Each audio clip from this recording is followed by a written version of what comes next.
ஆமாங்க தெரியும். அவர் ரொம்ப பெரிய மனுஷனாச்சே. முந்தானத்து கூட அவரை பத்தி தான் நாங்க பேசிட்டு இருந்தோம். நான் வீட்டுல கலந்து பேசிட்டு சொல்றேங்க. ஆமாங்க, இது மாத்திரம் நல்லபடியா அமைஞ்சா நம்ம 2 குடும்பத்துக்கும் ரொம்ப நல்லதுங்க. சரிங்க, நான் பேசிட்டு சொல்றேங்க. சரிங்க சரிங்க. வைக்கிறேன். யாருங்க போன்ல? ஒரு பிரமாதமான வர நம்ம ரமேஷ்க்கு வந்திருக்கு. ஒரே பொண்ணு, பெரிய பணக்காரங்க.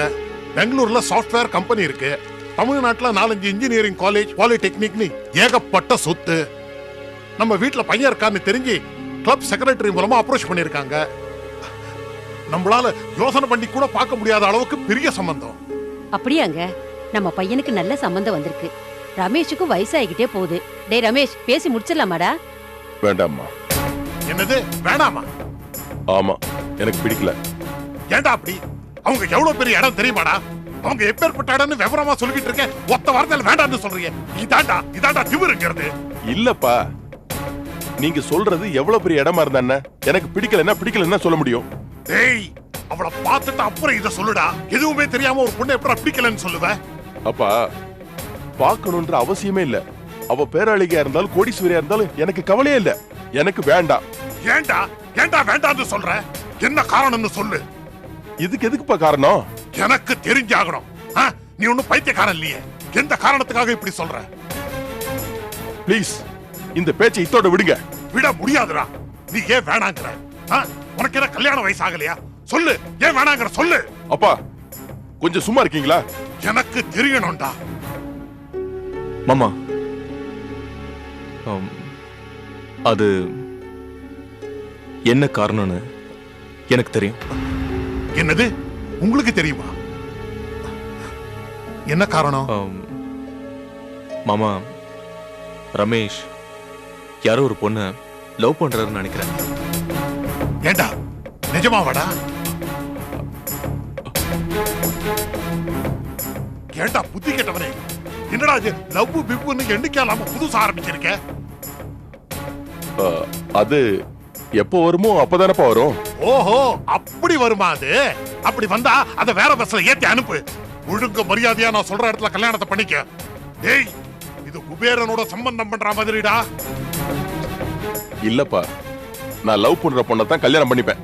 ஏய், இந்த பாருடா, நீ சொல்ற அதே வார்த்தையை தான்டா நானும் சொல்றேன். நீ காதலிக்கிறவ கோட்டீஸ்வரியா இருந்தாலும் சரி, பேரழகியா இருந்தாலும் சரி, என்னால அவளை இந்த வீட்டு மருமகளா ஏத்துக்க முடியாது. நான் சொல்ற பொண்ணுதான் எனக்கு மருமக, உனக்கு மனைவி. இவ்வளவு நாள் கழிச்சு உனக்கு ஒரு கல்யாணத்தை பண்றோம். அது இந்த ஊரே பிரமிக்கிற மாதிரி இருக்கணும்னு நான் நினைக்கிறேன். அத சொன்னா கேட்க மாட்டேங்கிறீங்க. சாரிப்பா, நான் என்னோட முடிவுல உறுதியா இருக்கேன். பாத்தீங்களா? டேய், கடைசியா சொல்றேன்டா, நான் கை நீட்டுற பொண்ணதான்டா நீ கல்யாணம் பண்ணிக்கிற. அப்படி பண்ணல இந்த வீட்டுல தொழில எதுலயுமே உனக்கு பங்கு கிடையாதுடா. என்னங்க? நடு தெருவுல தான்டா நீ நிக்கணும். மாமா, நல்லா யோசிச்சு பதில் சொல்லு. பெருசா பேச மாமா.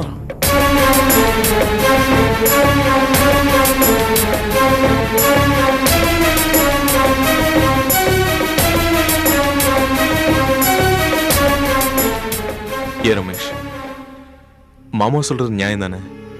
உங்களுக்கும் ஒரு பணக்கார சம்பந்தம் கிடைக்குது, அதையும் வேணாங்கிறீங்க? மச்சான், எனக்கு யாரை பிடிக்குதோ அவ்வளவுதானே நான் கல்யாணம் பண்ணிக்க முடியும். நான் சொல்றேன்னு தப்பா எடுத்துக்காதீங்க ரமேஷ். இந்த லவ் கிவ்லாம் ஸ்கூல் காலேஜ் ஸ்டடீஸ் வரைக்கும் ஓகே. நீங்க படிச்சு முடிச்சுட்டு பிசினஸ் பண்ணிட்டு இருக்கீங்க. உங்களுக்கு லைஃப்னா என்னன்னு தெரியும். நீங்க போய் இப்படி லவ் கிவ்னு சொன்னா எப்படி? மச்சான், நீங்க சொல்றது கரெக்ட். நான் ஒன்னும் வயசு குளர்ல பண்ணல. பிராக்டிக்கல் லைஃப பத்தி நல்லா தெரிஞ்ச நான் எடுக்கிற முடிவை நீங்க ஏன் ஏத்துக்கூடாது? சரி, நீங்க யாரை லவ் பண்றீங்கன்னு சொல்லுங்க. நான் வேணா மாமா கிட்ட பேசி பார்க்கறேன். சொல்றேன், ஆனா இப்ப இல்ல. அந்த பொண்ணோட சம்மதம் முழுசா தெரியட்டும். முதல்ல அவ என்ன ஓகே பண்ணட்டும், அதுக்கப்புறம் சொல்றேன். என்ன ரமேஷ், இது வயசு கோளர்ல வந்த லவ் இல்லைன்னு சொன்னீங்க. ஆனா நீங்க சொல்றதை பார்த்தா இப்பதான் உங்களுக்கு வயசு கோளரே ஆரம்பிச்ச மாதிரி தெரியுது. அவ சம்மதிச்சிருவான்னு நினைக்கிறேன். வெயிட் பண்ணலாமே. முடிவே தெரியாத ஒரு சஸ்பென்ஸ் லவுக்கு ஒரு நல்ல இடத்தை வேஸ்ட் பண்ணுமா? ஒருவேளை நீங்க சொல்ற பொண்ணே உங்களை ஒத்துக்கலனா? ஒத்துக்குவா. கிட்டத்தட்ட ஒத்துக்கிட்ட மாதிரி தான்.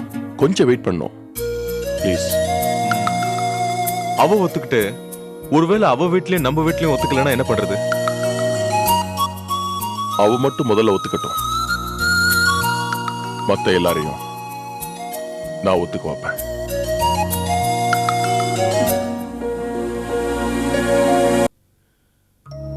இல்ல டிஸ்சார்ஜ் பண்ணிட்டாங்க.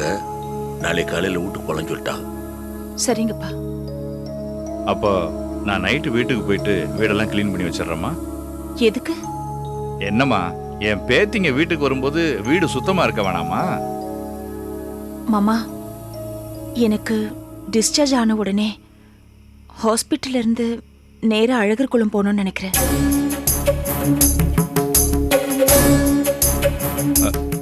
அழகர் குளமா? என்னம்மா சொல்ற? டிஸ்சார்ஜ் ஆனதும் நேரா நம்ம வீட்டுக்கு தானே போகணும். அங்கே எதுக்கு போகணும்? இல்ல மாமா, எங்க ஊருக்கு போகணும்னு எனக்கு ஆசையா இருக்கு. லீலா, நான் கூட இதை எதிர்பார்க்கல. இல்லப்பா, என் 2 குழந்தைங்களும் ஹாஸ்பிட்டல்ல இருந்து நேரா அழகர் குளம் தான் போகணும். அந்த வீட்ல நான் கொஞ்ச நாள் இருக்கணும். அங்க வீசுற காத்து என் குழந்தைங்க முகத்துல படணும். இதான்ப்பா என்னோட ஆசை. லீலா, நீ சொல்றது எனக்கு புரியுதுமா. ஆனா இங்க இருந்தாதான் ஏதாவது ஒண்ணுன்னா அவசரத்துக்கு ஆஸ்பத்திரிக்கு வர்றதுக்கும் டாக்டர்கிட்ட காட்டுறதுக்கும் வசதியா இருக்கும். மாமா, இங்க எல்லா விவரத்தையும் கேட்டு தெரிஞ்சுக்கிட்டு அழகர் குளம் போயிட்டா அங்க பக்கத்துல இருக்கிற டவுன் டாக்டர் கிட்ட கொண்டு போய் காமிச்சுக்கலாம். சரி மாமா, அது மட்டும் இல்லாம இங்க வெயில் ஜாஸ்தி, தண்ணி பிரச்சனை வேற. வீட்ல பொம்பளைன்னு பார்த்தா நான் ஒருத்தி மட்டும்தான். 2 குழந்தைங்களும் வச்சு சமாளிக்கிறது ரொம்ப கஷ்டம் மாமா. இதே எங்க ஊர் போயாச்சுன்னா வெயில் அவ்வளவு கிடையாது, தண்ணி பிரச்சனை வேற இல்ல.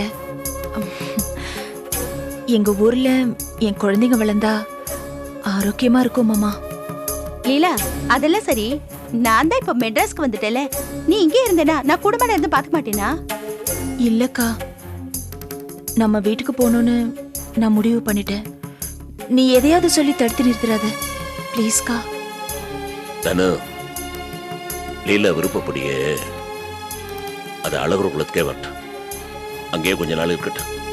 அப்பா, ஆமாம்மா, நீ எதுக்கா சொல்லேன்னு எனக்கு புரியுது. ஆமாங்க, இதுக்கு 2 கிராமத்துக்கு வந்து கிராமத்து காத்து வெயில் எல்லாம் மேல பட்டு அதுகளுக்கு உடம்புக்கு நல்லது. ஆமாப்பா, அதைத்தான் நானும் சொல்றேன். சரிம்மா, உன் முடிவு படியே போயிடுவோம். தானே, நான் போய் மருந்தெல்லாம் வாங்கிட்டு வந்துடுறேன்.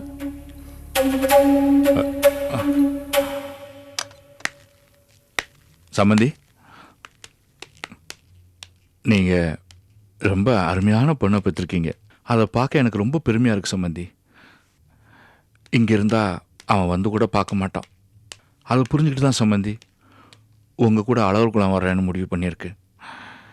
இப்போ கூட பாருங்க, அதை சொல்றதுக்கு எவ்வளவு தேங்கி தேங்கி சொல்லியிருக்கு.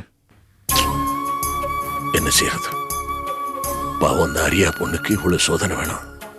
யார் என்ன பண்ண முடியும்? அதுக்கு நேரம் சரியில்லை. பாவம் பிறந்து விட்டு வரணும்னு ஆசைப்படுது.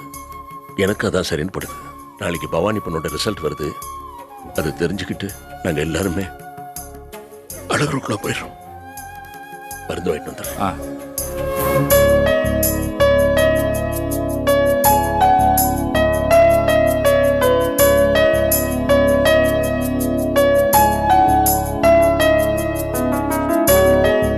மாப்பிள்ள, காலையில் வந்து 10 நாளைக்கு ஆர்டர் பண்ணி சொன்னான்ல செல்வகுமார். ஆமா, போசனை கார்மெண்ட்ஸ்க்கு அனுப்பிச்சேனே. அவன் ஃபோன் பண்ணியிருந்தான். என்ன?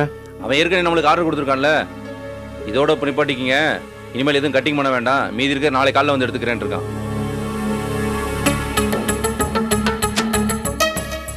ஏன்? நம்ம அவங்க ஆர்டர் எல்லாம் கரெக்டா தானே பண்ணிட்டு இருக்கோம். எதுவும் குறை வச்சிருக்கோமா? அதே என்னன்னு தெரியல மாப்பிள்ள. இதோட போதும், உங்களுக்கு காலைல வந்து கணக்கு செட்டில் பண்றேன்ட்டான். என்னடா இது? இந்த வேலை இருக்குன்னு தான் புதுசா வர வேலையை கூட வேணாம்னு சொல்லிட்டோம். இப்போ இந்த வேலையை கேன்சல் பண்ண என்னடா அர்த்தம்?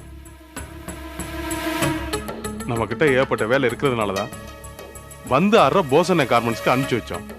ஏற்கனவே கொடுத்த ஆடுற கட் பண்றாருன்னா அதுக்கு என்ன காரணம் கண்டுபிடிக்கணுமே.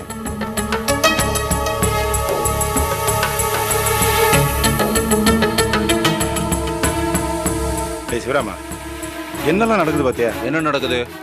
டேய், காலையில அவன் ஆர்டரை பத்தி பேச வந்தான். இவனும் அவனை போஸ் கிட்ட அனுப்பணும். அதுக்குள்ளே அவன் ஆர்டரை கேன்சல் பண்ண சொல்றானா?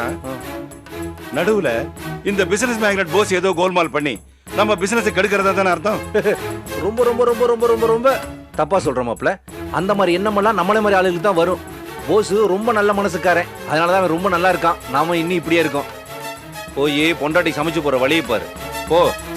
இவங்கிட்ட போய் சொன்ன பாரு. அண்ணே, இந்த பெங்களூர் பார்ட்டி ஃபோன் பண்ணியிருந்தாரு. முக்கியமான விஷயம் ஒன்று சொன்னார். ஏங்க இன்னும் 2 இட்லி வைக்கட்டுமா? இரு சரோ, பேசிட்டு இருக்கோம்ல. பேச்சு சுவாரஸ்யத்துல சாப்பிடாம இருந்துடாதீங்க, சாப்பிட்டுக்கிட்டே பேசுங்களேன். சொல்லு, என்ன சொல்லிட்டு இருந்த? ஒன்றும் இல்லை, அதான் அந்த பெங்களூர் பார்ட்டி நேற்று ஃபோன் பண்ணியிருந்தாரு. நான் சொன்னேன், என்னண்ணே பழைய பாக்கி ரொம்ப நாளாக நின்றுக்கிட்டு இருக்கு, சீக்கிரம் கட்டி முடிக்க வேண்டாமான்னு. அவர் சொன்னார், இந்த வாரத்துக்குள்ளே எப்படியும் ஃபுல்லாக கொடுத்து செட்டில் பண்ணிடுறேன், அதோட இன்னொரு அமௌண்ட் அட்வான்ஸ் மாதிரி தரேன், இந்த சீசன் முழுக்க மாம்பழம் நீங்கள் தான் எங்களுக்கு சப்ளை பண்ணோம் அப்படின்னாரு. எனக்கு ஒரு அருமையான யோசனை தோணுச்சு. நம்மகிட்ட இருக்கிற சோர்ஸை வச்சு அவருக்கு ரெகுலராக நம்ம மாம்பழம் சப்ளை பண்ணலாம். அவர் கொடுக்க வேண்டிய பேலன்ஸ் அமௌண்ட்டு அதோட இந்த அட்வான்ஸ் அமௌண்ட்டு ரெண்டையும் சேர்த்து போட்டு சிதம்பரம் மாமாவுக்கு நாம் கொடுக்க வேண்டிய பணத்தை கொடுத்துட்டானே. அது கூட நல்ல யோசனை தான். ஏன்னா இப்போ அவருக்கு அந்த அமௌண்ட் தேவைப்படும், அதான் கொடுத்துடலாம்டா. ஏண்டா இப்பதானே நீங்க லாரி ஆஃபீஸ் ஆரம்பிச்சிருக்கீங்க, கையில இருப்பு பணம்னு கொஞ்சம் காசு கையில இருந்தா நல்லது தானே. உடனே அதை கொண்டு போய் எங்க கொடுக்கணுமா? ஏமா நீதானமா அன்னைக்கு வட்டியோட பணத்தை திருப்பி கொடுக்கணும்னு சொன்ன, இப்ப என்ன இப்படி சொல்ற?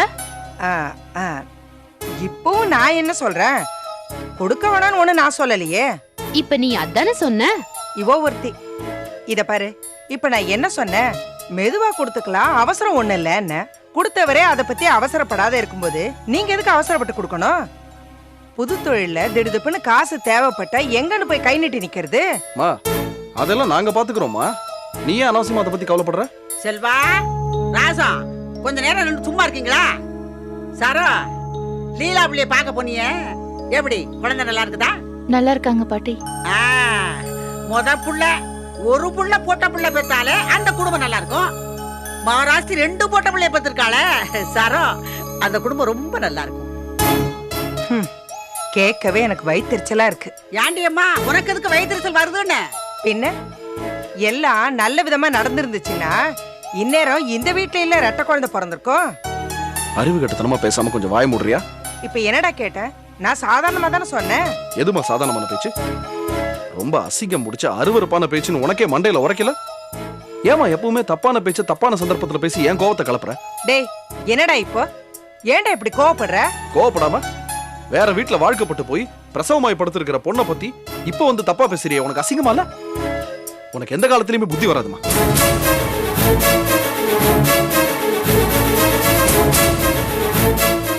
பாரு மாணிக்கம், நான் எதார்த்தமா ஒரு பேச்சுக்கு தானே சொன்னேன். இவ என்கிட்ட கோச்சிட்டு போறா. பெத்தவங்கிற மரியாதை கொஞ்சம் கூட இல்லடா. அவனுக்கு கோவம் வரதுல ஒன்றும் தப்பு இல்லம்மா. இப்போ இந்த பேச்சு ரொம்ப அவசியமா? கோவம் வரதானே செய்யும். இங்க பேசுறது தான் அனாவசியமான பேச்சு.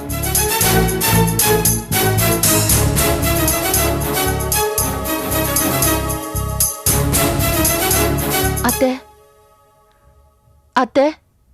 என்ன சும்மா அத்தை சொத்தனுக்கிட்டு அத்தைக்கு என்ன வச்சிருக்க? ஒன்றும் இல்லை அத்தை, சிலிண்டர் தீர்ந்து போச்சு, புது சிலிண்டருக்கு சொல்லணும், அதுக்கு பணம் உங்ககிட்ட இருக்குன்னு நிர்மலா சொன்னா. உனக்கு அறிவில்ல? சிலிண்டர் தீர போகுதுன்னு உனக்கு தெரியும்ல, ஏன் புது சிலிண்டருக்கு போன் பண்ணாம வீட்ல என்ன வெட்டியா முறிச்சிட்டு இருக்கியா? அம்மா, எதுக்கு நீ இப்ப அண்ணிய திட்டுற? பின்ன கொஞ்சம் சொல்றியா? முந்தா நேத்து சிலிண்டர் தீர்ந்து போயிடும்னு அவ சொன்னா, உடனே போன் பண்ணி புது சிலிண்டருக்கு சொல்லணும்னு அவளுக்கு அறிவு வேண்டாம்? அண்ணி ஏற்கனவே இந்த விஷயம் கிட்ட சொல்லிட்டாங்கம்மா, போன் நம்பர் கூட கேட்டாங்க. நான் தான் நானே போன் பண்ணி சொல்றேன்னு சொல்லிட்டேன், ஆனா மறந்துட்டேன். அம்மா, உன்கிட்ட ஒண்ணு சொல்றேன், ஒருத்தர் திட்டத்துக்கு முன்னாடி ஏன் திட்டம் எதுக்கு திட்டம்னு ஒரு தடவைக்கு 3 தடவை யோசிச்சு திட்டு. நீ பாட்டுக்கு வாய் இருக்கேன்னு பேசாத, புரியுதா? என்ன ராசம்? பாரு கேள்வி, இந்த கூத்தையெல்லாம் பாரு. 3 பேரு என்னெல்லாம் குத்தம் சொல்றாங்க. பெத்தவளாச்சேன்னு கொஞ்சமாவது பாக்குறாங்களான்னு பாத்தியா? ராசா இதுவரைக்கும் செல்வம் தான் நியாயத்தை பேசிக்கிட்டு இருந்தான். இப்போ பரவாயில்ல, நிர்மலாவும் மாணிக்கம் கூட நியாயம் தெரிஞ்சு பேசுதுங்க. என்ன ஏண்டி, என் வாயிலிருந்து எப்பவுமே உண்மைதான் வரும், உண்மைதான் பேசுவேன், அதை தெரிஞ்சுக்கோ.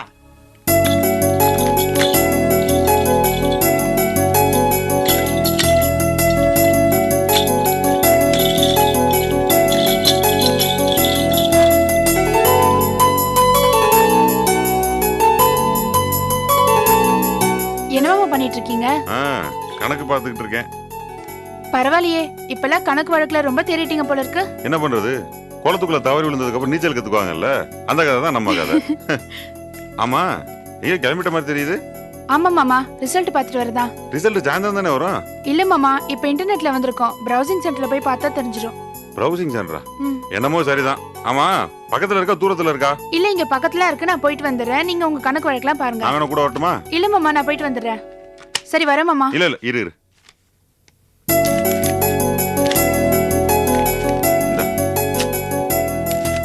போயிட்டு வரேன் மாமா. போயிட்டு வரணும், சரியா?